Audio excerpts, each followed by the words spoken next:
Udara sore di desa Cempakawangi selalu terasa lembab, seolah embun tak pernah benar-benar pergi meski matahari menyalakan bara keemasan di Cakrawala.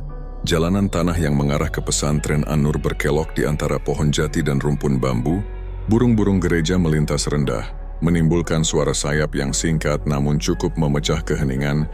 Di ujung jalan, gerbang kayu tua berdiri, dicat hijau pudar dengan ukiran kaligrafi sederhana. Catnya mulai mengelupas menampakkan lapisan kayu asli yang digerogoti waktu. Di balik gerbang itulah kehidupan para santri berdenyut. Ritme yang teratur, diwarnai azan 5 waktu, kajian kitab kuning, dan bisik-bisik yang tak kalah ramai. Alia melangkah pelan meniti batu-batu kecil yang bertebaran di jalan setapak. Gadis berusia 18 tahun itu baru saja selesai menjemur pakaian. Wajahnya yang tirus dibingkai jilbab abu-abu yang sederhana. Kainnya sudah mulai pudar setelah sering dicuci.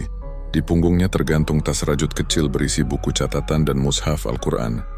Matanya yang besar menyimpan keteduhan, namun ada semacam bayangan yang jarang ditangkap orang lain. Campuran sepi dan waspada, pondok pesantren An-Nur tampak memikat jika dilihat dari luar. Bangunannya memanjang seperti huruf L, terbuat dari kayu jati tua yang mengeluarkan aroma khas saat hujan. Dindingnya dihias anyaman bambu di beberapa sudut, dan di halaman tengah tumbuh pohon sawo besar yang menaungi seluruh kompleks. Dari kejauhan, suara para santri yang sedang mengaji terdengar bagaikan bisikan ombak, bergulung tanpa putus meski indah. Suasana dalam pesantren tidak selalu sehangat kesan pertamanya. Alia mengetahuinya sejak hari pertama datang setahun lalu. Di balik tadarus dan sholawat, ada gumaman kecil yang saling berlarian. Kabar-kabar yang dipelintir, candaan yang berubah menjadi sindiran. Para santri, kebanyakan remaja, membawa ego dan rasa ingin diakui yang tak kalah besar dari buku-buku tebal yang mereka pelajari. Asrama putri terletak di sayap barat, berlantai 2 dengan deretan kamar yang berjajar seperti petak-petak sarang lebah. Alia menempati kamar nomor 7, sekamar dengan 3 orang lain, Nisa, Wulan, dan Rani. Mereka bertiga sudah lebih dulu di sini, dan seiring waktu menjadi lingkaran pertemanan yang sulit ditembus. Nisa terkenal cerewet dan gemar tertawa nyaring, hingga terdengar sampai serambi. Wulan, gadis berkulit sawo matang dengan mata tajam, senang meniru gaya bicara ustadz-ustadz muda yang sedang mengajar, seringkali membuat teman-teman terpingkal. Rani yang paling kecil, gemar membawa camilan dari dapur, dan memakannya diam-diam ketika jam belajar malam. Bagi Alia, keberadaan mereka seperti angin, kadang sepoi menyejukkan, kadang mengguncang tanpa ampun. Sejak awal, Nisa kerap berkomentar tentang kebiasaan Alia yang lebih suka membaca sendirian daripada bergabung dalam obrolan. "Alia itu kayak patung hidup," ucap Nisa suatu malam sambil merapikan jilbabnya di depan cermin. Diam melulu, aku kadang ragu dia bisa ketawa atau enggak. Wulan menambahkan, jangan-jangan dia lagi nyimpen rahasia. Diam-diam punya ilmu kebatinan. Tawa mereka pecah, meninggalkan Rani yang menatap Alia setengah iba, setengah geli. Alia hanya menunduk, jari-jarinya terus menelusuri halaman kitab kuning yang sedang ia pelajari. Baginya kata-kata itu seperti angin malam. Dingin, menusuk, tapi tak perlu dilawan. Di tengah dinamika santri putri, para ustadz menjadi figur yang dihormati. Ustadz Rahman, pengasuh pesantren sekaligus pendiri, adalah lelaki paruh baya dengan sorot mata teduh, suaranya berat, dan setiap khutbahnya selalu menenangkan, membuat jamaah terdiam penuh takzim. Di bawahnya ada Ustadz Malik, guru muda berusia awal 30-an, wajahnya tampan, kulitnya terang dan tutur katanya lembut, membuat beberapa santri diam-diam mengaguminya. Lalu Ustadz Fikri, pembina asrama yang tegas dan dikenal disiplin, dialah yang sering berkeliling memastikan para santri mematuhi jadwal belajar malam dan salat berjamaah. Alia menghormati mereka semua meski tidak dekat. Ia lebih banyak berinteraksi dengan Ustadzah Syarifah, pengajar fikih perempuan yang sudah seperti ibu baginya. Namun, belakangan ini Alia merasa beberapa pasang mata sering memperhatikannya terlalu lama. Sebuah perasaan samar yang sulit ia jelaskan. Setiap kali ia menoleh, tatapan itu sudah menghilang, seolah hanya bayangan pikiran. Sore berangsur menjadi malam. Azan maghrib menggema, memantul di dinding kayu, mengajak seluruh santri menunaikan ibadah. Setelah sholat berjamaah, Alia membantu di dapur menyiapkan teh manis untuk teman-temannya yang sedang mengulang hafalan. Uap panas dari gelas kaca membentuk kabut tipis di udara. Sesekali ia mendengar suara tawa dari sudut ruangan, diikuti gumaman yang cepat terhenti saat ia lewat. Alia menahan napas, menunduk, dan melanjutkan langkahnya.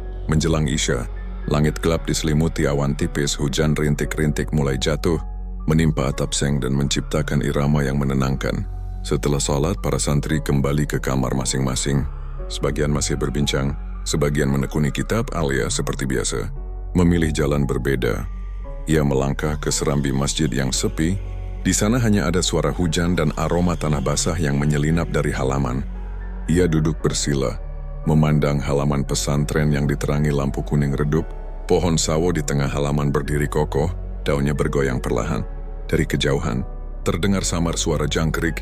Alia membuka mushaf kecilnya namun tak segera membaca. Pandangannya terangkat ke langit yang tertutup awan. Hanya sesekali menampakkan kilatan bintang. Di sanalah, di bawah bayang malam dan rintik hujan, Alia menahan perasaan yang sulit ia beri nama. Kesepian menekan dadanya seperti beban yang tak kasat mata. Ada kalanya ia bertanya dalam hati, apakah dirinya memang diciptakan untuk menjadi senyap, ataukah dunia yang tak memberi ruang bagi suaranya? Tidak ada jawaban. Hanya desir angin yang melewati serambi, membawa aroma kayu basah dan gema samar ayat suci yang tadi dilantunkan para santri. Malam semakin larut, lampu-lampu kamar mulai dipadamkan satu persatu, menyisakan temaram dari masjid yang menjadi pusat segala aktivitas. Alia tetap diam, menatap gelap yang kian pekat. Dalam kesunyian itu ia merasa seolah seluruh pesantren menahan napas bersamanya, menyimpan rahasia yang belum terungkap, menunggu takdir yang entah kapan akan mengetuk. Malam semakin larut, lampu-lampu kamar mulai dipadamkan satu persatu, menyisakan temaram dari masjid yang menjadi pusat segala aktivitas. Alia tetap diam, menatap gelap yang kian pekat. Dalam kesunyian itu ia merasa seolah seluruh pesantren menahan napas bersamanya, menyimpan rahasia yang belum terungkap, menunggu takdir yang entah kapan akan mengetuk. Dan di sanalah awal dari bisik-bisik yang kelak akan mengusik setiap sudut hidupnya. Keesokan paginya sinar matahari memantul lembut di atap seng yang basah sisa hujan malam. Udara terasa segar, namun Alia bangun dengan kepala sedikit berat, seolah mimpi yang samar menempel di belakang kelopak matanya. Ia merapikan mukena dan lipatan selimut dengan teliti. Dari luar, terdengar suara ayam jantan bercampur tawa kecil sekelompok santri yang baru saja selesai menimba air wudhu. Begitu keluar kamar untuk mengambil air minum, Alia menangkap potongan kalimat yang tak sengaja diucapkan Wulan kepada Nisa. Ya, dia itu kayak bayangan, diam terus, sering melamun di serambi. Jangan-jangan ada yang disembunyikan.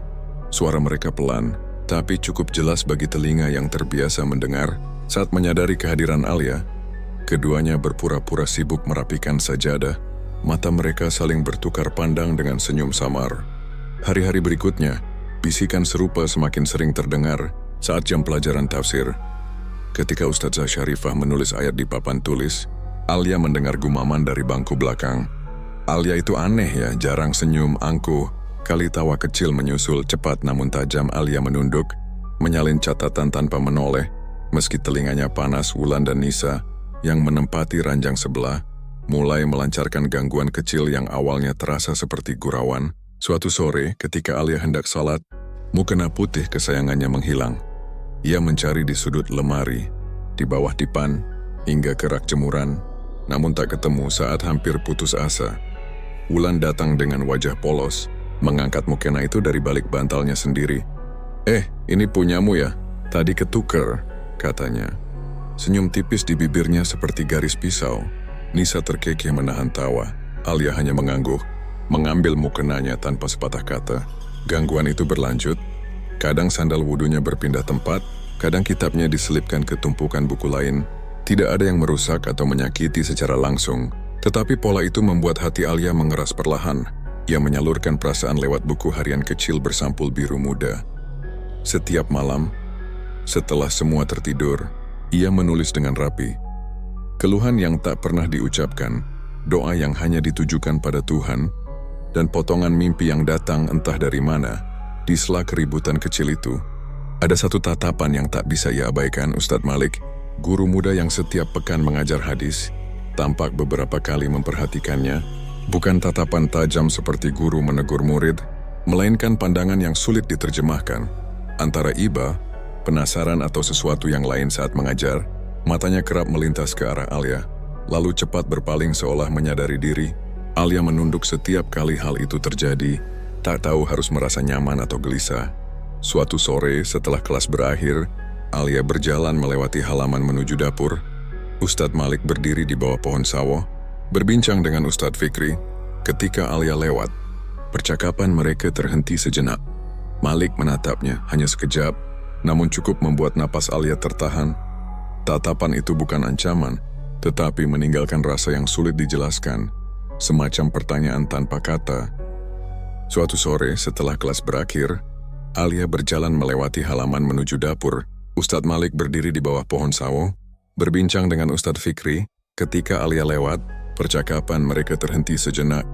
Malik menatapnya hanya sekejap, namun cukup membuat napas Alia tertahan.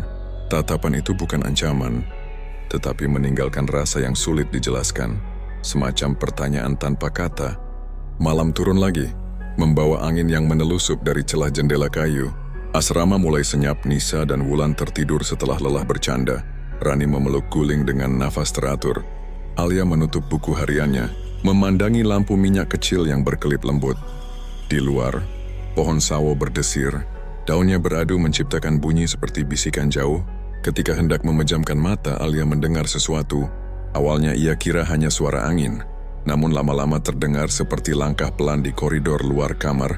Kayu lantai berderit lirih, teratur, lalu berhenti tepat di depan pintu. Alia menahan napas. Tidak ada ketukan, tidak ada suara lain, hanya hening yang pekat.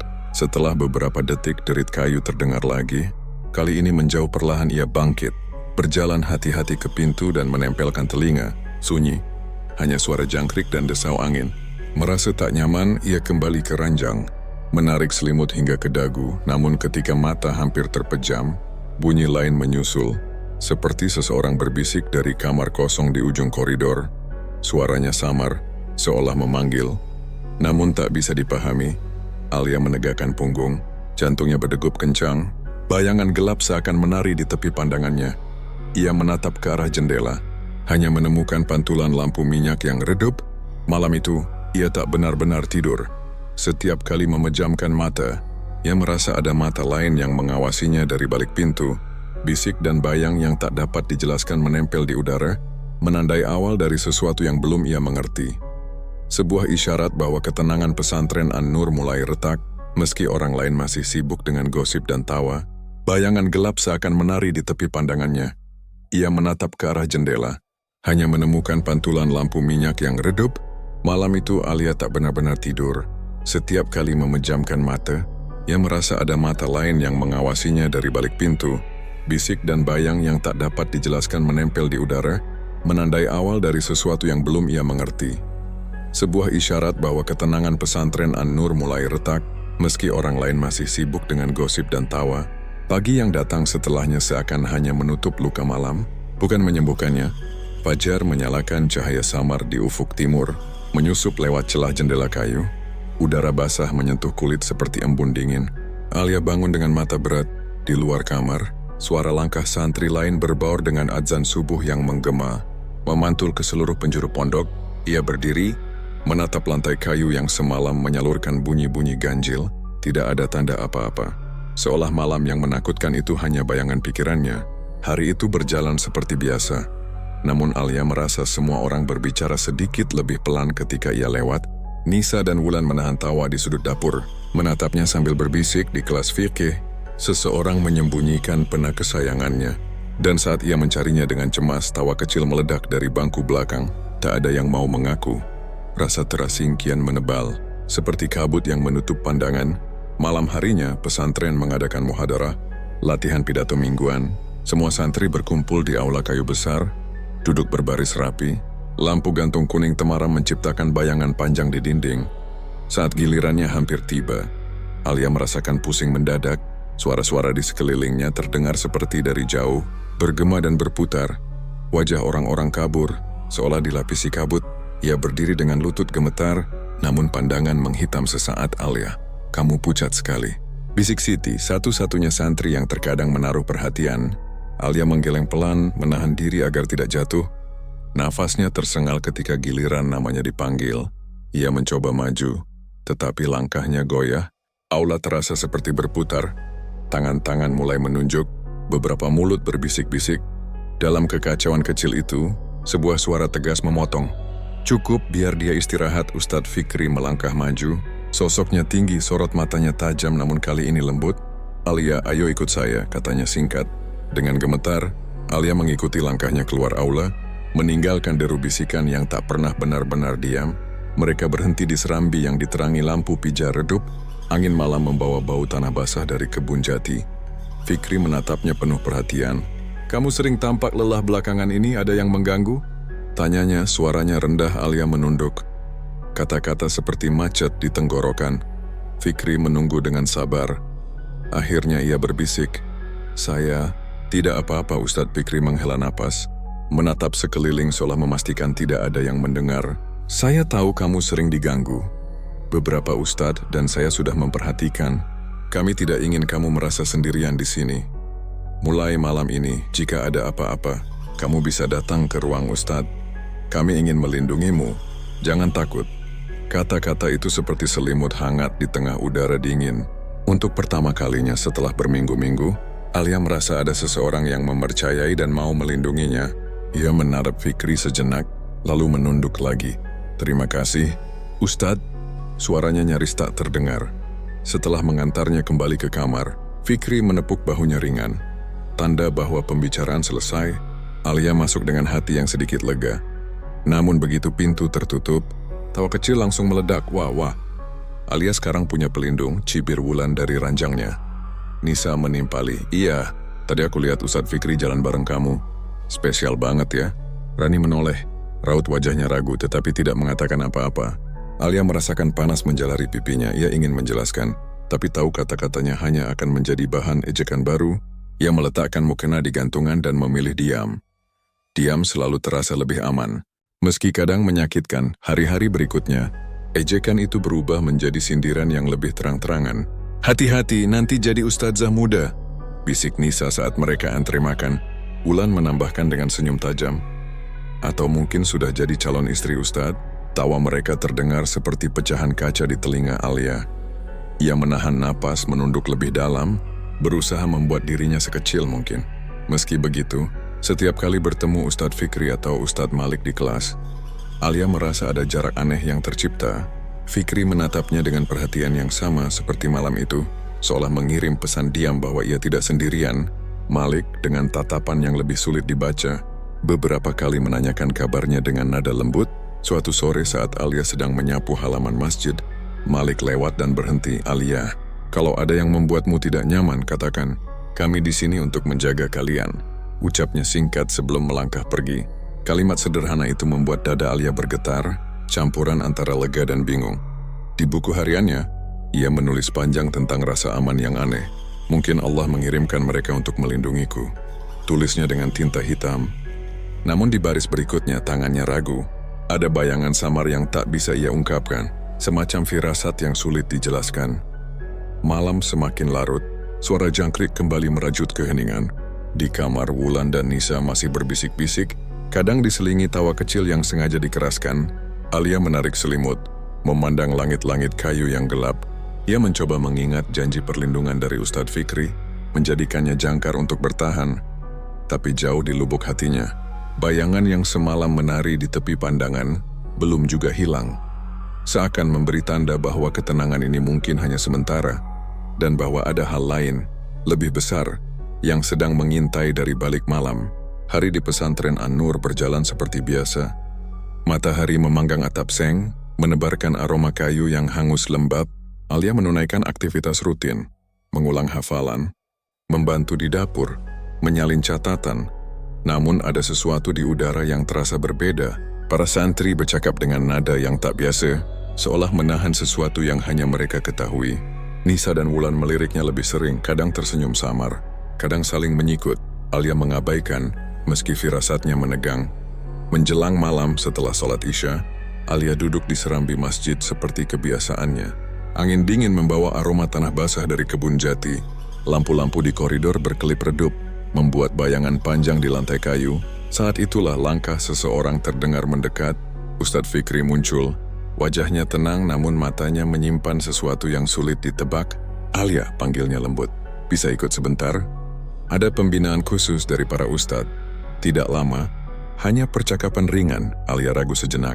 Namun kata pembinaan mengingatkannya pada janji perlindungan yang pernah diucapkan. Ia mengangguk patuh. Fikri tersenyum tipis dan mempersilakan ia berjalan lebih dulu.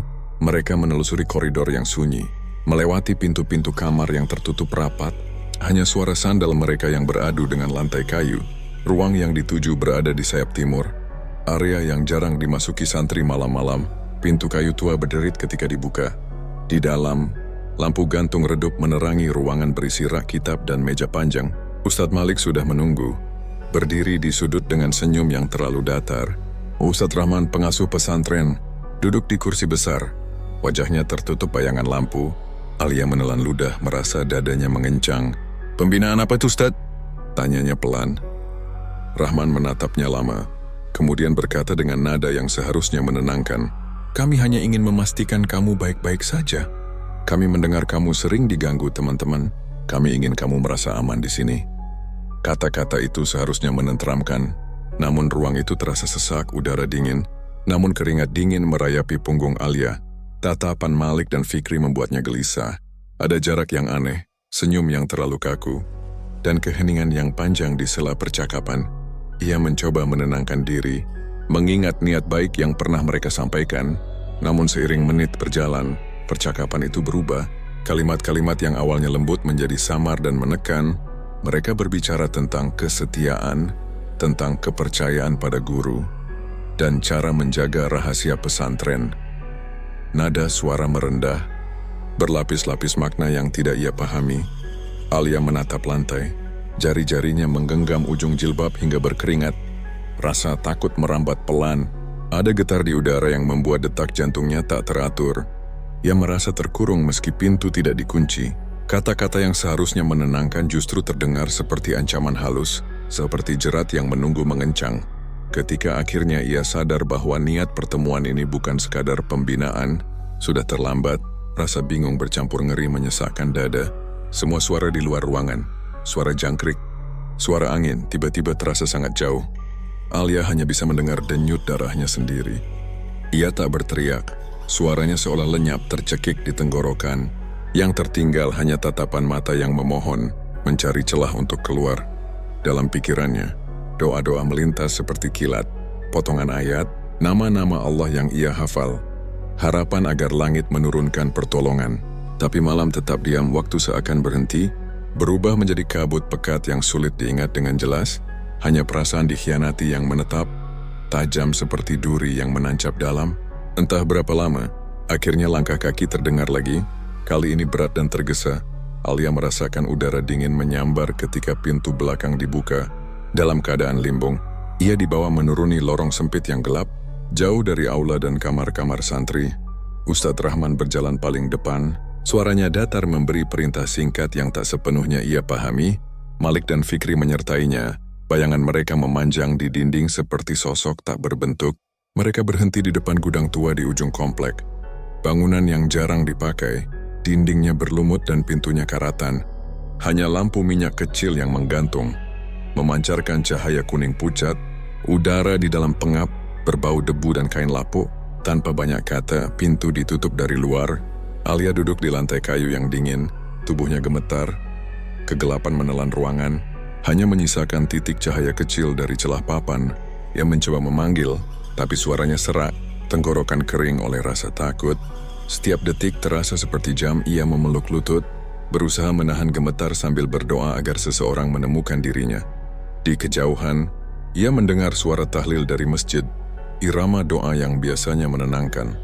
Kini terdengar asing, seperti datang dari dunia lain. Waktu mengalir lambat, menyiksa. Satu-satunya teman hanyalah bisikan hati sendiri dan langkah tikus yang berlarian di balik dinding.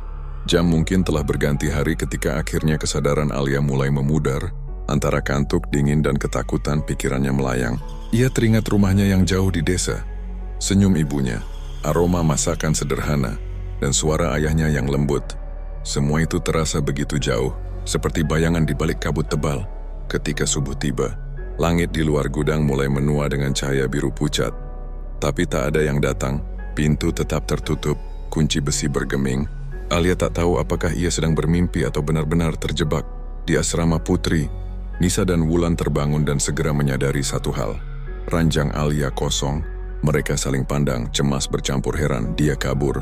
Kali, bisik Wulan akhirnya. Suaranya setengah lega, setengah panik. Bisikan itu menyebar cepat ke seluruh pondok. Santri-santri lain berbisik-bisik di lorong, menebak-nebak kemana Alia pergi. Tak seorang pun tahu bahwa di gudang tua, tak jauh dari riuh bisik itu, Alia masih duduk dalam kegelapan, terperangkap dalam malam pengkhianatan yang akan mengubah segalanya. Keesokan paginya, kabar tentang hilangnya Alia menyebar seperti percikan api yang ditiup angin, mengguncang seluruh pesantren An-Nur. Fajar baru saja menyingkap langit, menorehkan warna tembaga di atas atap seng, ketika suara kegaduhan pertama terdengar. Nisa dan Wulan, yang semalam merasa paling lega karena ranjang Alia kosong, mendapati bahwa kepergiannya bukan sekadar kabur ke rumah.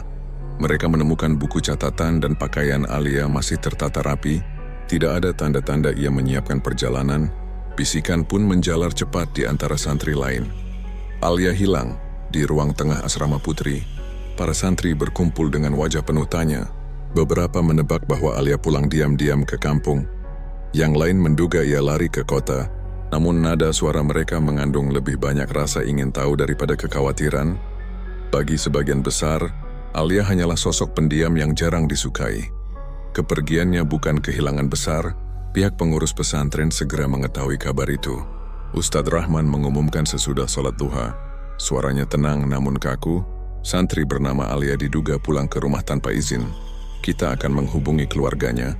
Mohon semua tetap tenang. Tidak ada tanda kepanikan. Hanya pengumuman singkat seolah membahas barang yang terselip. Sementara itu, beberapa ustadz lain bergerak pelan, mengatur pencarian yang terasa lebih seperti formalitas. Mereka memeriksa gerbang, bertanya ke penjaga malam, dan menelusuri sekitar pesantren. Hanya sebatas pekarangan, tidak lebih jauh. Seakan-akan mereka harus terlihat berusaha, tapi sebenarnya menahan sesuatu yang tak terucap.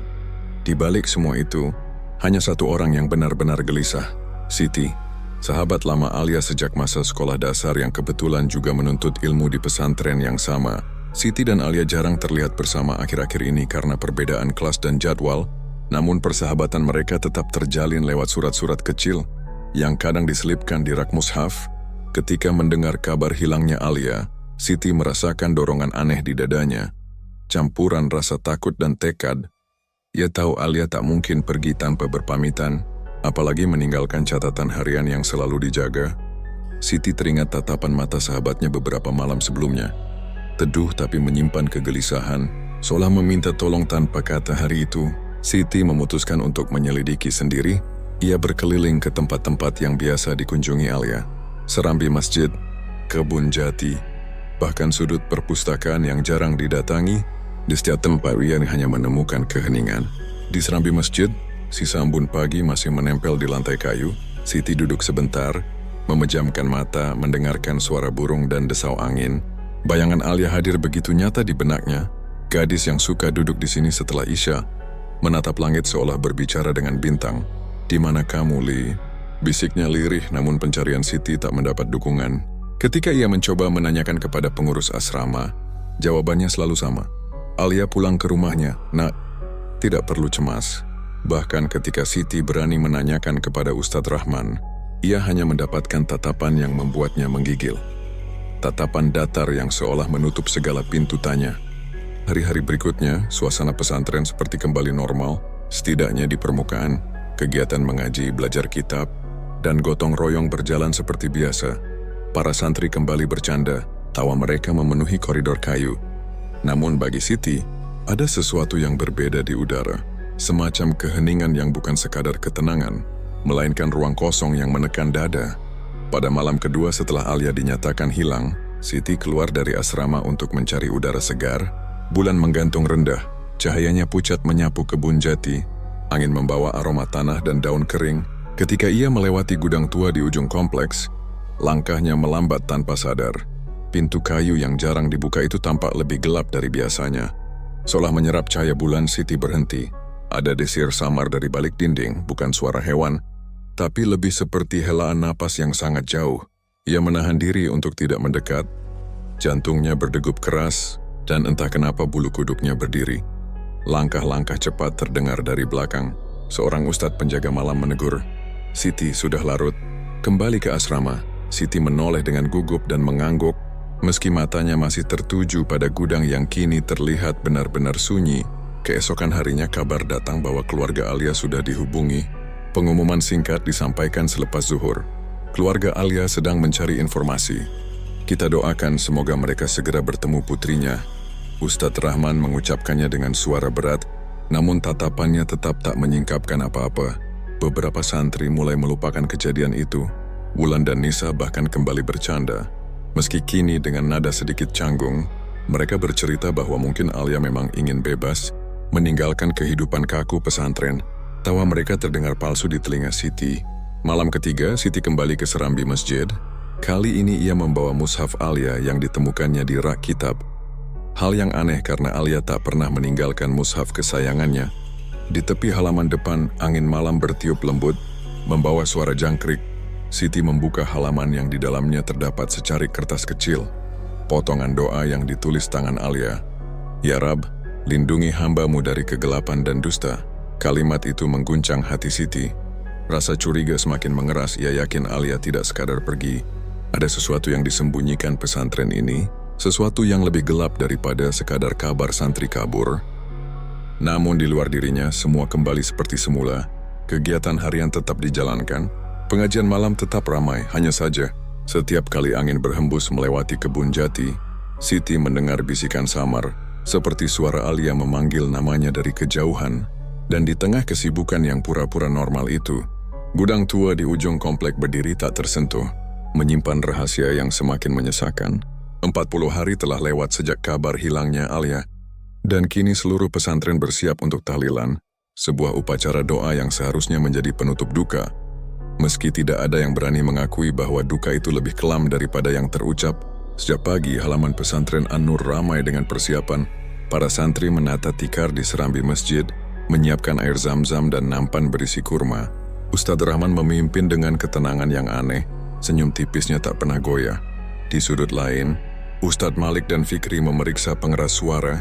Mata mereka sesekali saling bertukar pandang singkat, pandangan yang tak seorang pun mampu artikan.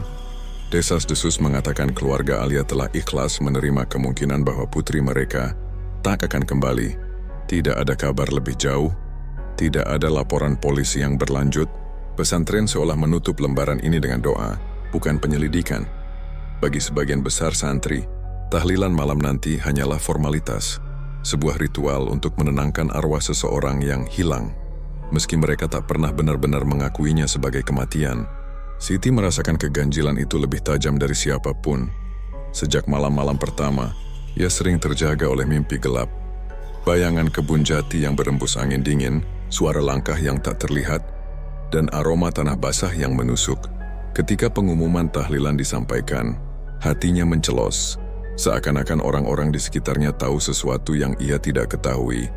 Atau mungkin menolak untuk mengetahuinya. Matahari merayap turun, meninggalkan langit ungu kemerahan. Selepas maghrib, halaman masjid dipenuhi cahaya lampu neon dan obor kecil. Santri-santri duduk melingkar, kain sarung dan mukena putih menciptakan pemandangan yang seharusnya damai. Namun udara malam itu seperti menahan napas.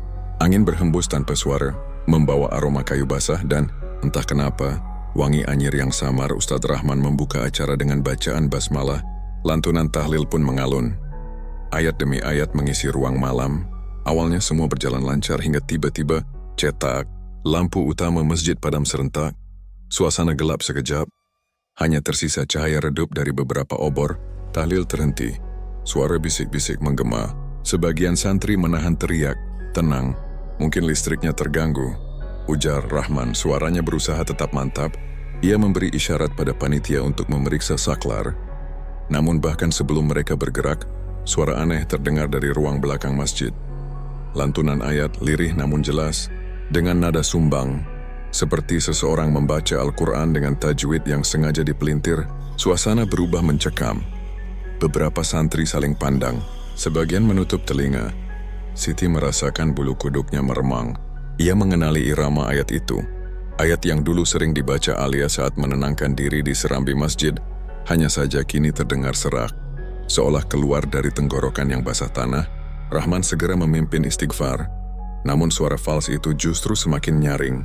berputar-putar di langit-langit, lalu hilang mendadak. Sesaat kemudian, lampu kembali menyala dengan bunyi letupan kecil. Semua orang diam, napas tertahan seolah baru terlepas dari mimpi buruk yang singkat. Tahlilan dilanjutkan, tapi ketegangan tak surut. Setiap kali angin menggoyang dedaunan jati, santri-santri menoleh gelisah. Bahkan Nisa dan Wulan, yang dulu paling cerewet, kini menunduk pucat. Jari-jari mereka meremas sajadah malam kian larut, dan satu persatu peserta tahlilan kembali ke asrama. Siti menunggu hingga halaman sepi sebelum berjalan ke kamarnya.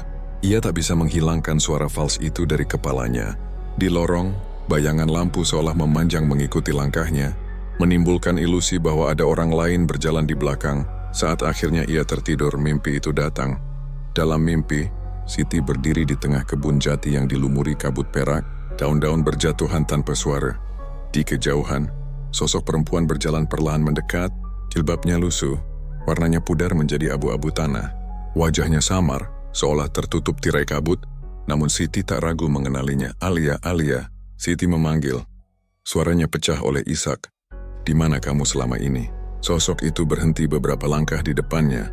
Mata yang pucat dan teduh menatapnya, memancarkan kesedihan yang tak terlukis. Bibirnya bergerak, tetapi yang keluar bukan suara melainkan bisikan angin. Cari kebenaran. Jangan diam. Siti tertegun. Kebenaran apa? Apa yang terjadi padamu? Ia mendekat, namun setiap langkahnya seolah menambah jarak. Alia mengangkat tangan. Telapak yang kotor tanah menunjuk ke arah pesantren, tepat ke bangunan gudang tua yang samar terlihat di balik kabut gudang. Bisik itu kembali terdengar, kali ini lebih jelas. Di sana kebenaran menunggu. Sebelum Siti bisa bertanya lagi, kabut mendadak berputar kencang, suara kayu berderak, daun-daun beterbangan. Alia menatapnya dengan tatapan yang menusuk ke dalam jiwa, lalu perlahan-lahan menghilang. Larut dalam pusaran kabut, Siti terbangun dengan teriakan tertahan. Keringat dingin membasahi pelipisnya. Jantungnya berdebar keras. Di luar, angin malam menderu pelan, membawa aroma tanah basah yang sama seperti dalam mimpi. Ia menatap ke jendela, melihat kebun jati yang gelap di kejauhan. Di antara bayangan pohon, Siti bersumpah melihat kilasan kain lusuh berkibar sekejap, lalu lenyap dalam kegelapan. Malam itu Siti tahu satu hal pasti. Alia tidak sekadar hilang, ada kebenaran yang menunggu untuk diungkap, dan pesan itu kini menuntutnya untuk bertindak. Namun sebelum Siti sempat menyusun langkah, pesantren An-Nur lebih dulu diguncang oleh serangkaian kejadian yang tak bisa dijelaskan. Seolah arwah Alia sendiri menuntut agar rahasia itu segera terbuka. Malam pertama setelah tahlilan 40 hari, udara di kompleks pesantren terasa berbeda. Hawa lembab menyelimuti lorong-lorong kayu, membuat dinding yang biasanya hangat kini seperti kulit yang dingin dan berembun. Di langit, bulan sabit tampak pucat, diselimuti kabut tipis. Para santri sudah lama terlelap, namun di ruang pengasuh Ustaz Rahman masih memeriksa kitab kuning di mejanya. Suara berderak tiba-tiba terdengar dari koridor luar. Mirip langkah kaki yang pelan tapi mantap. Rahman berhenti menulis. Ia menoleh ke arah pintu, mendengarkan tok, tok. Tok langkah itu terdengar teratur, mendekat lalu berhenti tepat di depan pintu ruangannya. Siapa? Suaranya meninggi, mencoba terdengar wibawa. Tak ada jawaban, hanya keheningan yang tebal. Ia bangkit, membuka pintu dan mendapati lorong kosong. Hanya diterangi cahaya lampu minyak yang berayun pelan. Lantai kayu masih berderit samar, seolah baru saja dilewati seseorang. Rahman menelan ludah menutup pintu. Namun detak jantungnya tak kunjung mereda. Di ruang asrama putri, kejadian aneh lain berlangsung. Wulan terbangun karena haus dan mengajak Nisa menemaninya ke tempat wudhu. Lorong menuju kamar mandi lembab dan dingin. Mereka bercanda kecil untuk mengusir rasa takut. Namun langkah mereka otomatis melambat ketika sampai di depan cermin panjang yang tergantung di dinding tempat wudhu. Lampu redup membuat bayangan mereka tampak kabur. Wulan menunduk membasuh wajah. Saat mengangkat kepala, matanya menangkap sesuatu di cermin. Seorang perempuan berkerudung lusuh, jilbabnya berlumur tanah, berdiri diam di belakang mereka. Wulan tersentak mundur, air menetes dari dagunya. Nisa, bisiknya serak. Nisa yang baru selesai wudhu menoleh cepat. Cermin kembali memantulkan hanya mereka berdua. Apa sih, Wul? Jangan nakut-nakutin, katanya dengan suara yang dibuat tegas. Tapi matanya menyapu cermin dengan gugup. Sekilas ia juga merasa melihat kilasan kain abu-abu di sudut bayangan, tetapi ia menepisnya. Pura-pura tak peduli. Mereka bergegas kembali ke kamar tanpa banyak bicara. Namun tubuh mereka gemetar sepanjang jalan. Sementara itu Siti belum bisa tidur. Mimpi Alia terus berulang di kepalanya. Dan firasat untuk mencari kebenaran semakin kuat. Ia menyalakan senter kecil dan mulai memeriksa bagian bawah dipan tempat tidurnya. Sebuah kebiasaan lama ketika ia menyembunyikan surat atau benda pribadi, jari-jarinya menyentuh sesuatu yang keras dan bersudut. Ia menarik keluar sebuah buku bersampul kain biru. Lusuh dan berdebu. Ketika cahaya senter menyorot sampulnya, Siti terhenyak. Buku harian milik Alia, nama kecil Alia tertulis di pojok dalam tulisan rapi yang ia kenal betul. Dengan tangan bergetar, Siti membuka halaman-halaman awal. Tulisan Alia yang biasanya tenang kini tampak terburu-buru. Beberapa kata tergores lebih dalam seolah ditulis dengan perasaan tertekan. Hari ini Nisa dan Wulan menyembunyikan mukenaku lagi. Aku mencoba sabar tapi hati ini perih ya Allah. Kuatkan aku, halaman berikutnya lebih suram. Ustadz Malik menatapku aneh. Aku tidak mengerti maksudnya. Rasanya seperti ada sesuatu yang mereka rencanakan.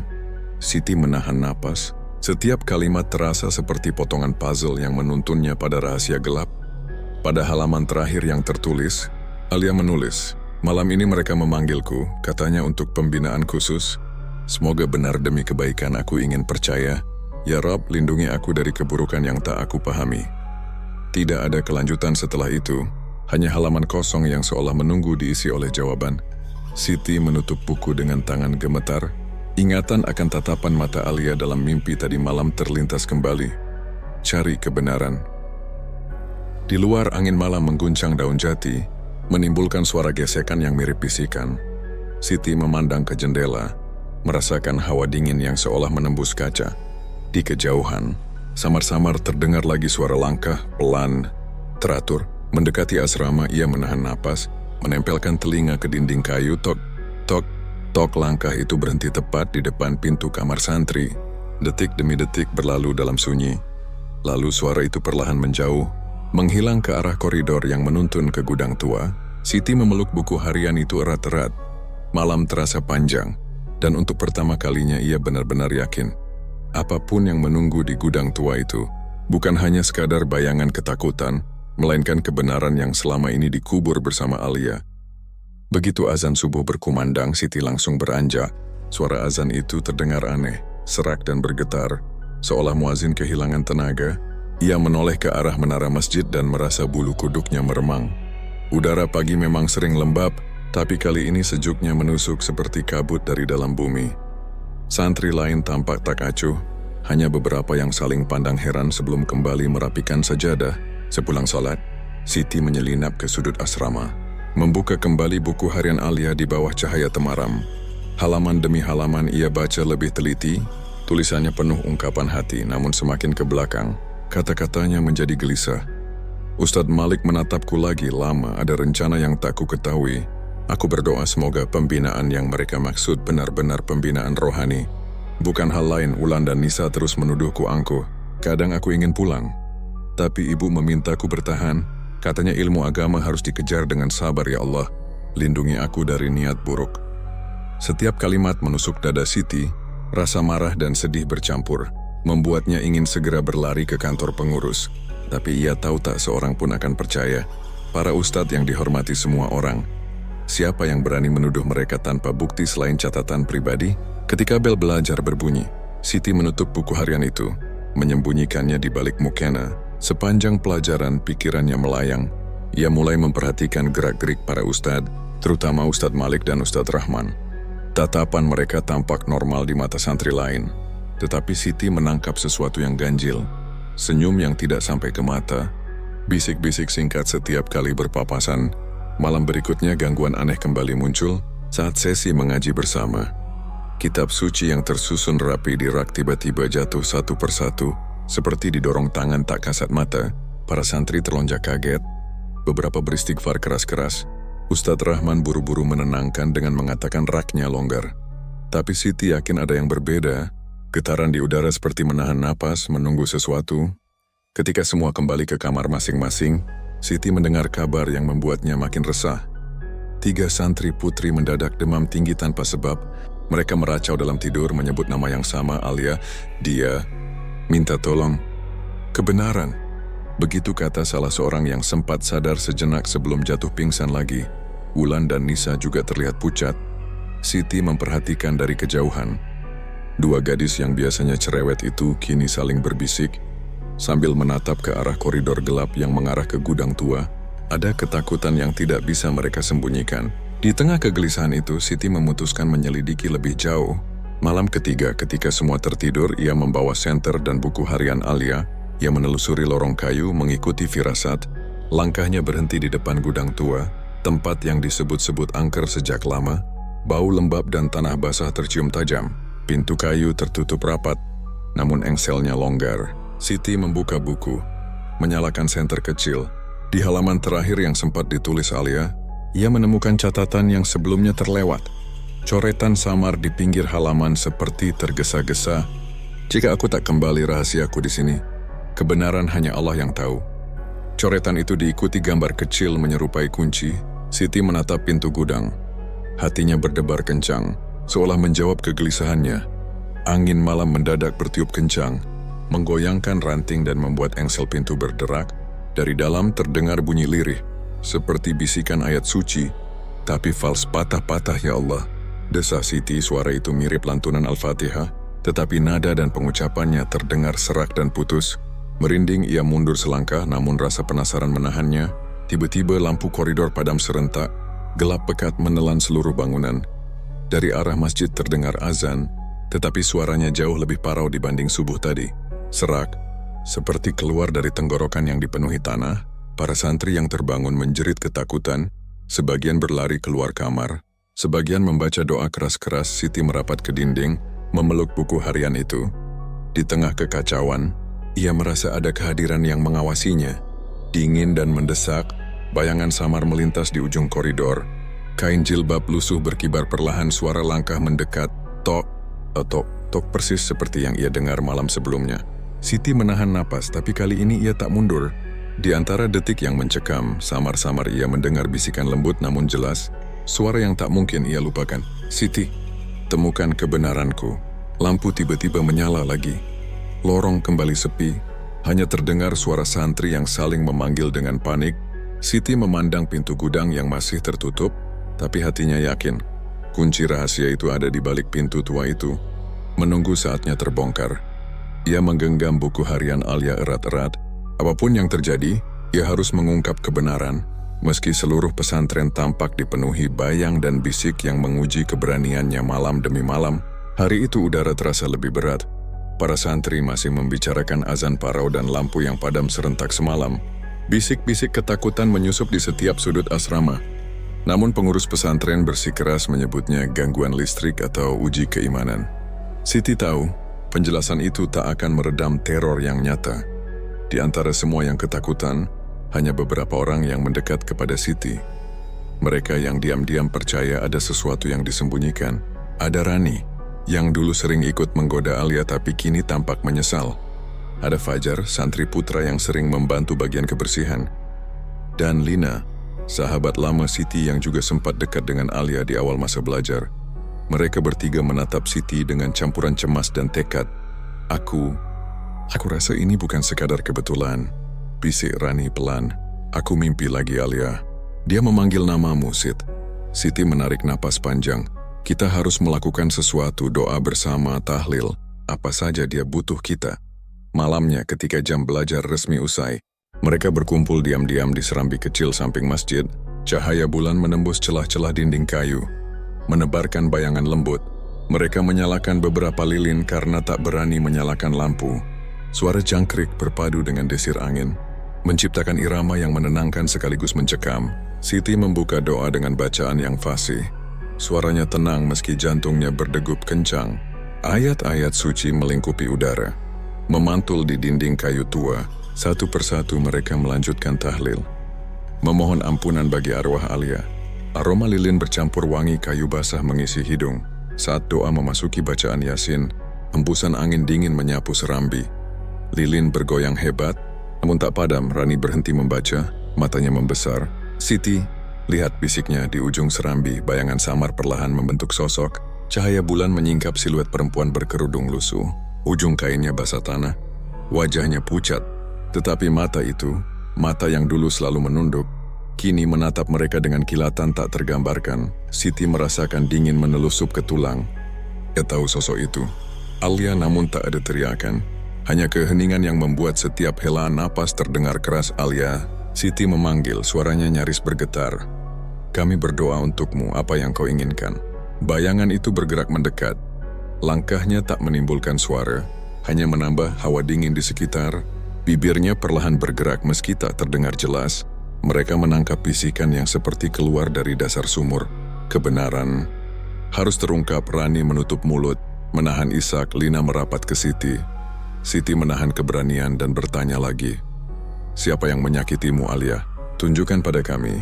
Sosok itu berhenti, kemudian mengangkat tangan yang pucat, menunjuk ke arah barisan kamar pengurus. Sekejap, pemandangan di sekitarnya berubah.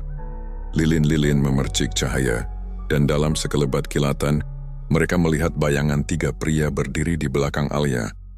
Wajah mereka samar tapi perlahan menjadi jelas. Ustadz Malik, Ustadz Fikri, dan di bayangan belakang, Ustadz Rahman dengan sorot mata berat, seolah menahan rahasia besar. Rani menjerit kecil, menutup mata. Fajar hanya bisa beristighfar. Siti meski gemetar, tetap menatap sosok Alia menunduk. Lalu tatapan matanya kembali tajam, seolah menegaskan tuduhan itu.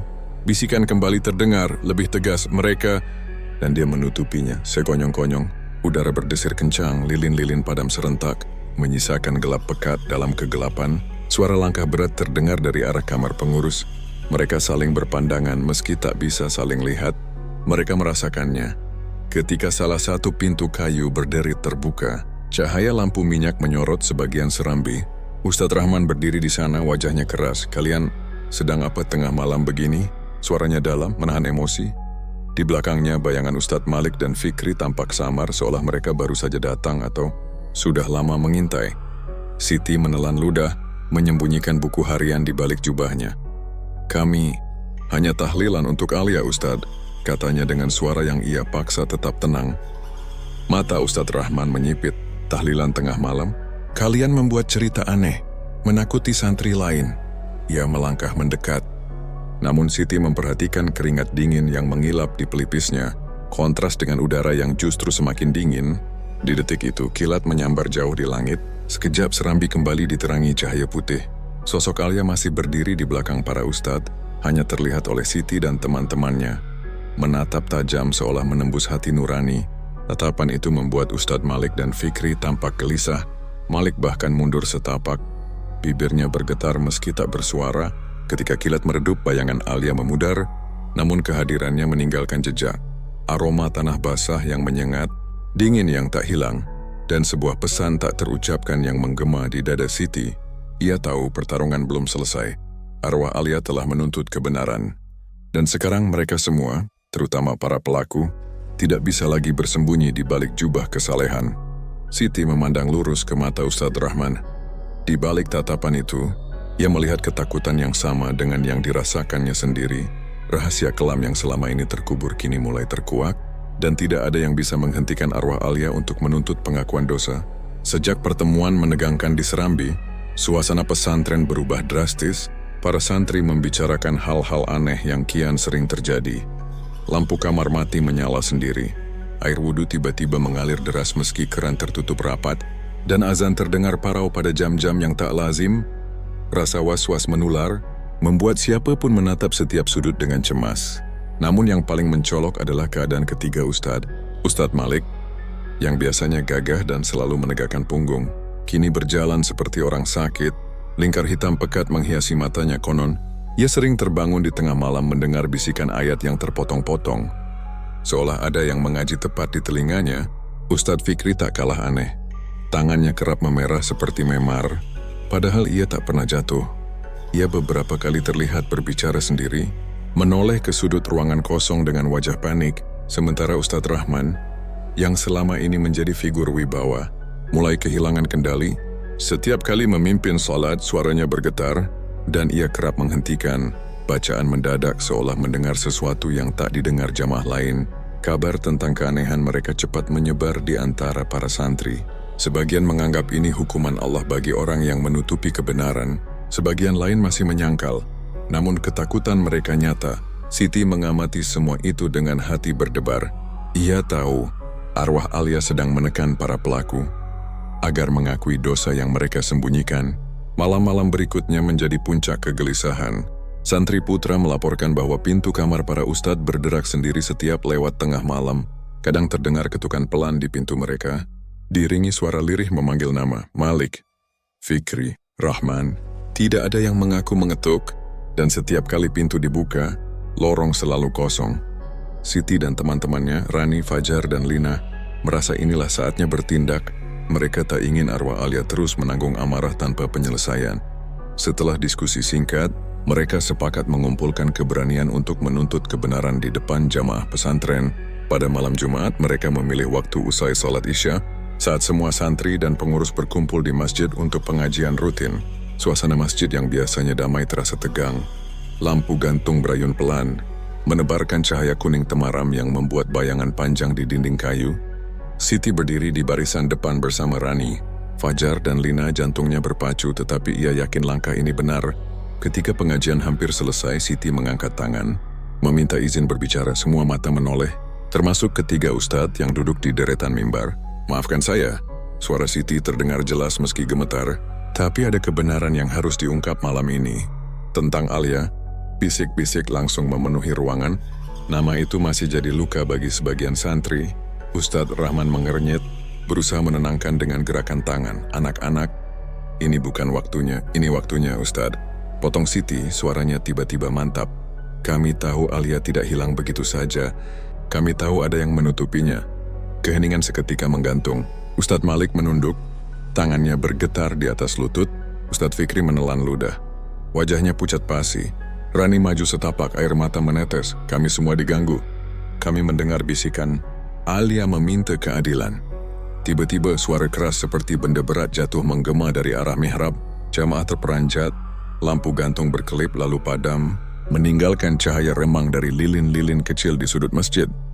Di tengah keheningan itu, terdengar bisikan serak yang membuat darah semua orang berdesir. Akui dosa kalian. Ustadz Malik menjerit lirih memegang kepalanya. Cukup, aku tak tahan lagi. Ia berlutut, napasnya terengah. Kami yang memanggil Alia malam itu, kami menipunya. Demi alasan busuk, aku bersalah. Santri-santri menatap dengan wajah terkejut. Suara tangis terdengar di beberapa sudut. Ustadz Fikri pun tak mampu lagi menahan. Kami menyekapnya. Tuhan ampunilah kami. Suaranya pecah. Ustadz Rahman berdiri terpaku. Wajahnya keras namun matanya berkaca-kaca. Siti menatapnya tajam. Dan Anda, Ustadz Rahman, apakah Anda tidak menutupinya? Rahman menutup mata, tubuhnya bergetar. Aku tahu setelah semuanya terjadi, katanya lirih. Aku takut, aku hanya ingin menjaga nama baik pesantren, ampuni aku. Ya Allah, jeritan tangis dan istighfar memenuhi masjid. Di saat itulah hawa dingin luar biasa melingkupi ruangan. Lilin-lilin berkedip-kedip, dan dari arah pintu utama, kabut tipis perlahan masuk. Kabut itu membentuk siluet yang sangat dikenali semua yang pernah mengenal Alia. Ia berdiri di sana, mengenakan jilbab lusuh yang sedikit berlumur tanah, namun wajahnya tak lagi marah. Cahaya lembut seakan memancar dari matanya. Alia menatap para pengaku dosa satu persatu. Malik menunduk, Fikri gemetar, Rahman terisak, Siti melangkah maju. Air mata mengaburkan pandangannya. Alia, kami sudah mendengar. Kebenaran sudah diungkap, apakah hatimu kini tenang? Sosok itu menatap Siti lalu menoleh pada jamaah yang menangis. Bibirnya bergerak pelan, suaranya terdengar seperti bisikan angin. Terima kasih. Kebenaran akhirnya lahir. Mata Alia berkaca-kaca, seperti memandang dunia terakhir kali. Perlahan, siluetnya memudar bersama kabut.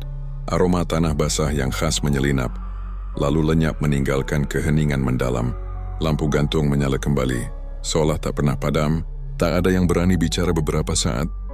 Hanya suara isak santri dan doa yang tersisa. Malam itu, di masjid yang menjadi saksi, kebenaran yang dikubur bersama Alia akhirnya diungkap. Para pelaku menanggung malu dan dosa mereka di hadapan semua orang, dan di hadapan arwah yang akhirnya bisa beristirahat dengan tenang. Keesokan paginya, kabar pengakuan para ustadz menyebar lebih cepat daripada angin gunung. Sebelum matahari naik tinggi, para pengurus desa, tokoh masyarakat, dan pihak kepolisian sudah berdatangan ke pesantren. Jalan tanah yang biasanya sepi dipenuhi jejak langkah dan suara senter polisi yang menyisir setiap sudut bangunan kayu. Para santri hanya bisa berdiam di serambi.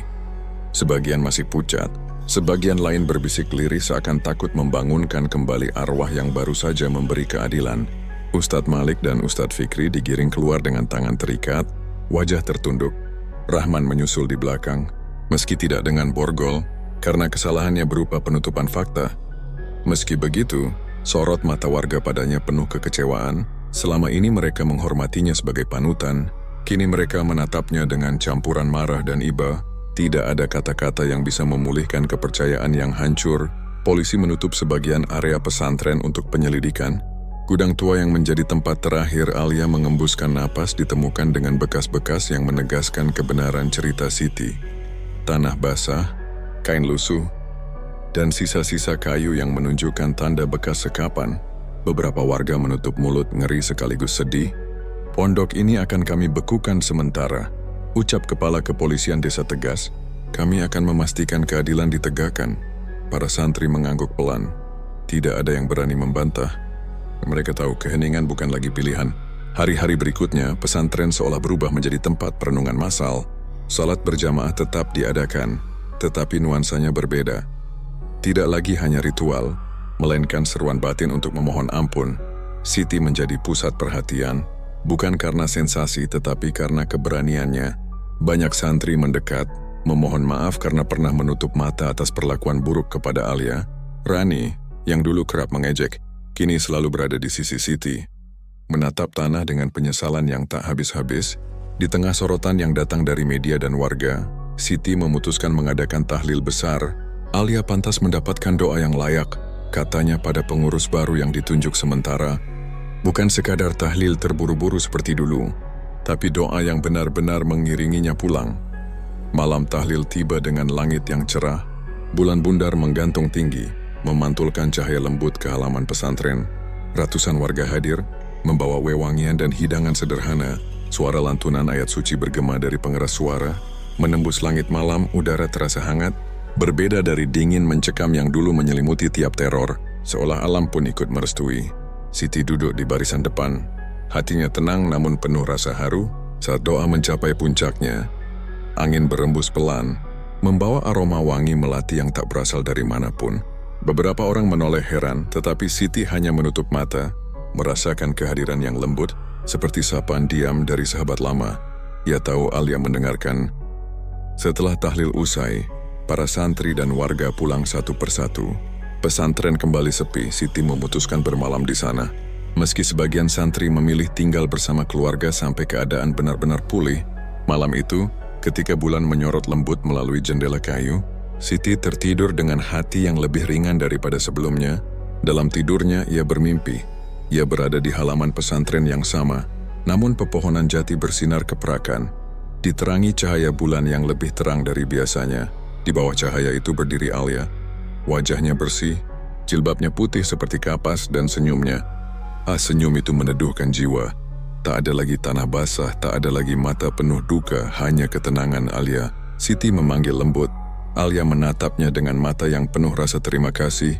Terima kasih Siti, bisiknya. Suaranya sehalus angin malam. Kau telah menepati janjimu. Kini aku damai. Siti ingin mendekat, tapi kakinya seolah menapak tanah yang tak memerlukan langkah. Alia menatap bulan sejenak lalu kembali menatap Siti. Senyum itu seakan menghapus semua penderitaan, menggantinya dengan cahaya perlahan. Sosoknya memudar bersama sinar bulan, meninggalkan wangi melati yang menenangkan. Siti terbangun dengan air mata menetes di pipi. Namun kali ini bukan tangis sedih, melainkan lega yang dalam. Udara dini hari begitu jernih, dan dari kejauhan terdengar kokok ayam pertama. Fajar segera tiba, menandai hari baru yang penuh harapan. Beberapa minggu kemudian, keputusan resmi keluar. Ustadz Malik dan Fikri dijatuhi hukuman berat atas kejahatan mereka, sedangkan Ustadz Rahman dikenai sanksi dan dilarang memimpin lembaga pendidikan. Pesantren ditutup sementara untuk pemulihan dan perbaikan, agar kelak menjadi tempat yang benar-benar suci. Bagi Siti, peristiwa itu meninggalkan pelajaran yang tak akan ia lupakan seumur hidup. Ia menyadari bahwa kebenaran dan keadilan tak dapat ditutup selamanya. Sekuat apapun manusia mencoba mengubur dosa, cahaya akan menembus. dan suara yang terbungkam akan menemukan jalannya. Suatu sore, ketika langit kembali temaram, Siti berjalan sendirian di halaman pesantren. Angin lembut meniup rambutnya, membawa aroma melati samar, aroma yang selalu mengingatkannya pada Alia. Ia tersenyum tipis, menatap langit yang mulai dipenuhi bintang. "Damailah sahabat," bisiknya pelan. "Doa kami selalu mengiringi." Di bawah cahaya bulan yang tenang, pesantren itu kembali sunyi. Bukan lagi sunyi yang mencekam, melainkan sunyi yang membawa ketenteraman, dan di sanalah di antara bayangan jati dan cahaya malam, kisah Alia berakhir dalam kedamaian, sementara pesan moralnya akan terus hidup. Bahwa keadilan, cepat atau lambat, selalu menemukan jalannya